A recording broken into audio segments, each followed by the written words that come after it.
On today's episode of The Front Row, we are at the Lubbock Public Media Studios, downtown in the Lubbock Cultural District. And our special guest on the program today is Erin Agee, who is the owner and publisher of Lubbock Link magazine. Senior Link magazine. And a new edition of that is coming out, and so we wanted to highlight that. But I also wanted to talk to Erin just about the magazine itself, its genesis and purpose, and sort of flesh all of that out for people who might not know and would be interested. And Erin, if I could just begin, first of all, welcome to the show. Thank you. It's good to be here.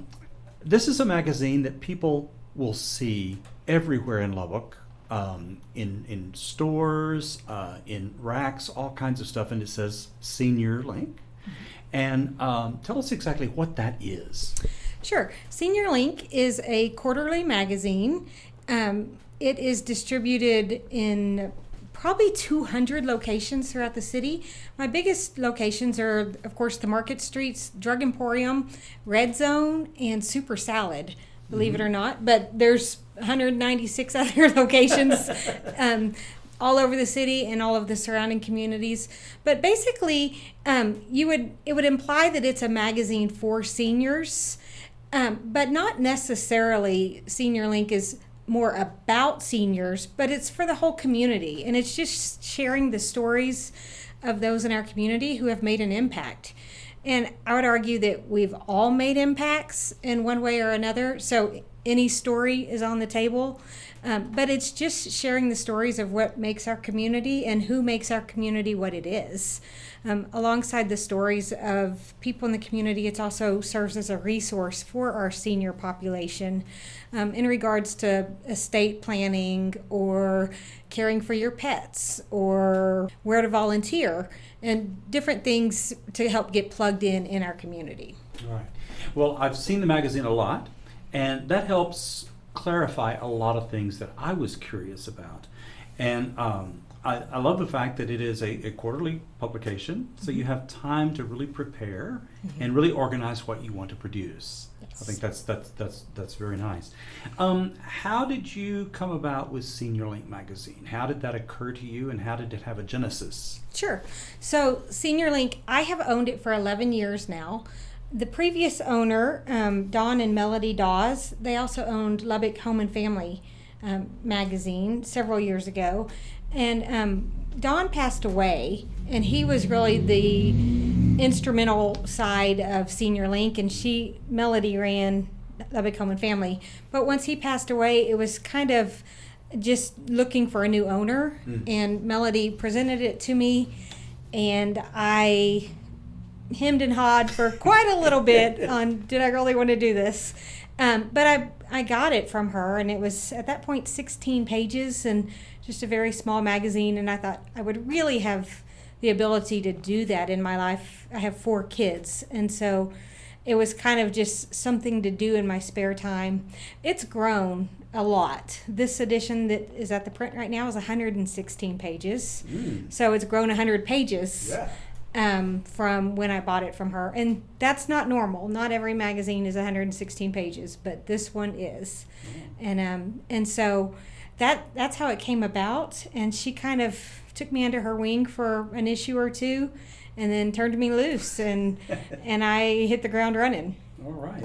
Well, I love what you said about talking to seniors about our past and about history of the area, because as we both know, sometimes when those folks go, that history goes with them. Sure. And so it's great to have documents and artifacts that keep the knowledge of our history alive and with us. Right. And so you're doing a great public service.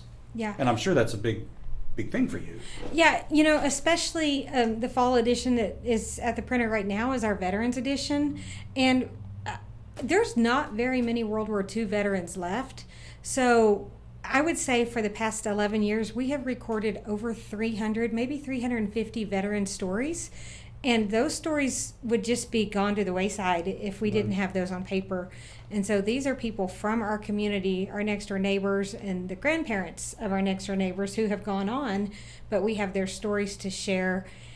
And we actually do get these into the high schools, especially the Veterans Edition, so that they can hear these stories firsthand that they're not hearing in the history books. Yeah, right. So that leads me to the idea of what you're going to put in an edition. Sure. So what is the creative process? What do you look for? And then who do you solicit to provide your material? Okay, so each issue kind of has a theme of its own, and then sometimes it changes and adapts and grows where it's not about just that theme.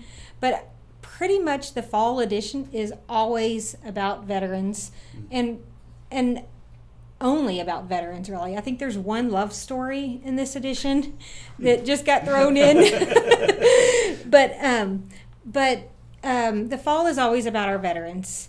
And it's really pretty easy to find the stories, because not just for the veterans edition, but for every edition, because my readers also become my idea people that call me and say, have you thought about doing this story, or would you be willing to do this story? And so my readers are also kind of my eyes and ears of what stories they want to be told. Okay. Do you then solicit someone to do a specific story? So the first thing I'm going to do is, if you call me and say, have you done a story about this person? I'm going to say, I have not. If I haven't, will you write it? Because if it is such a meaningful story to you that you're going to reach out to me, then chances are you can do a pretty good job at least starting it and getting it written. And then I have editors that will come alongside and help. But my first choice is to have someone that knows that person or knows that story to be the one to write it. And you just answered actually where I was going with that, and that is, once you get some material, what do you do with it? How do you form an article? How do you make it cohesive and workable? And you have editors to do that, right? Yes, yeah. I have good editors. They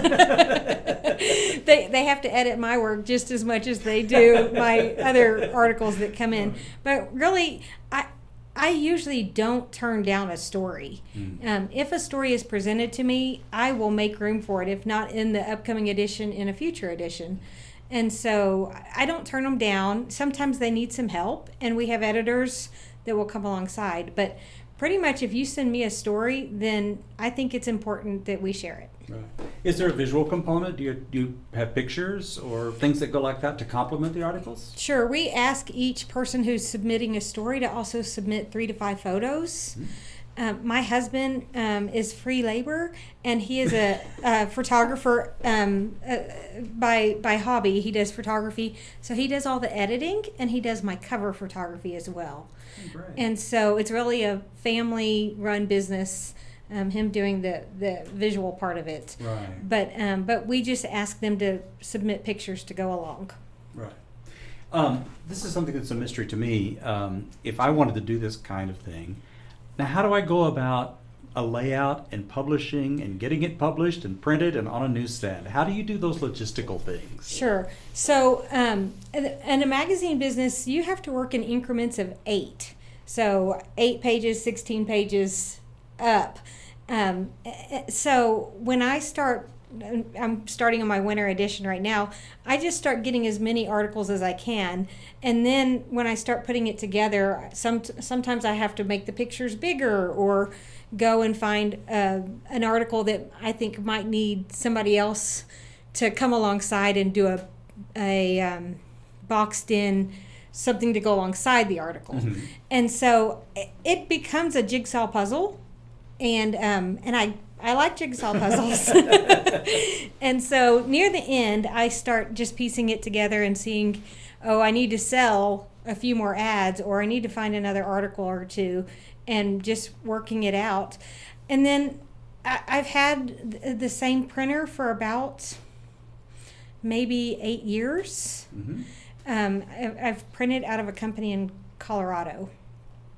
So I work with my printer, and I have a designer that I contract out that lives here, and we just go back and forth on laying it out. I lay it out, my initial idea of what article I think should go with which ad and on what page number, and then after she designs it, then I kind of have some wiggle room once I see it in the flesh. Right.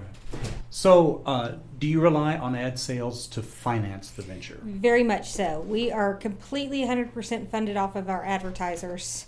And so I call you and hope to become your friend. But we are funded off of advertisers. And I have some that have just been with me from the beginning, and then some that I'll reach out to if an article comes in and the person that's sharing the story talks about how they're very active in their church or how they're very active at a volunteer organization. I will usually reach out to that organization to say, we have an article that speaks very highly of your church or of your organization. Would you consider coming alongside and helping get that story told? Oh, right, sure. And so it's a little bit of both in my advertising reach. Right, gotcha. So you have an edition that is currently at the printer, just about to hit the stands. Tell us a little bit about what's in the current edition. Sure. This is my Fall Veterans Edition, and it is the stories of, I want to say, 35 local veterans in our community. Some of those are 35 articles. Some of those are husband and wives. And even one is a husband and a wife and their son. So it's the story of a generational family of veterans. But we are telling the stories. Most of them are Vietnam War.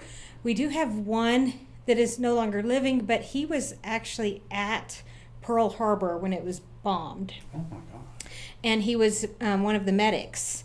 And so his daughter is telling the story of him going from the ships to the hospital in the ambulance taken. And so a pretty powerful story of just a local, and unfortunately he's not living, but we get to tell the story. But this year marks the 50th anniversary of the end of the U.S. involvement in the Vietnam War. And so we're just paying a special tribute to our Vietnam veterans, sharing their stories. We have a couple from Desert Storm and from Afghanistan, but mostly Vietnam. Yeah. And what's really special about the Veterans Edition is when I take a cover photo for all my other issues, it is hard for me to justify getting 35 veterans to come and just stand somewhere, take a photo, and then leave. So I really go all out for them. And if I'm going to bring you together, then I want you to know that we appreciate you. Yeah.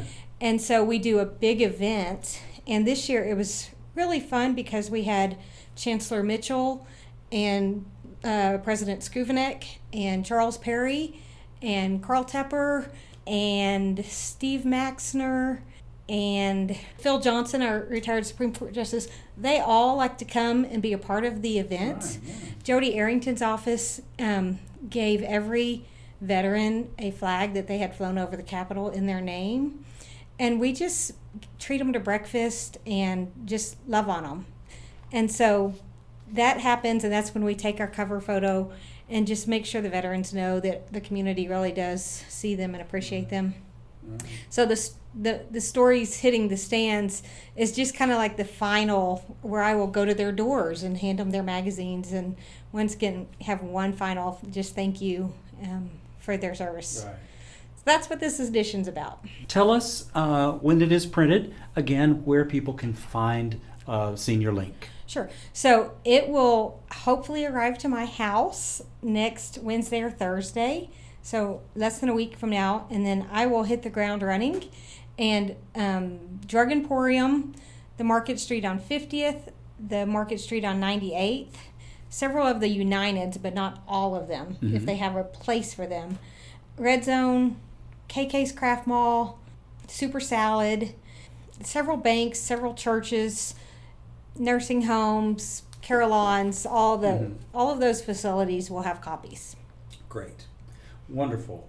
Our guest on the show today is Erin Agee. She is the owner and publisher of Senior Link here in Lubbock. Thank you so much for being our guest on the show today. Thank you so much.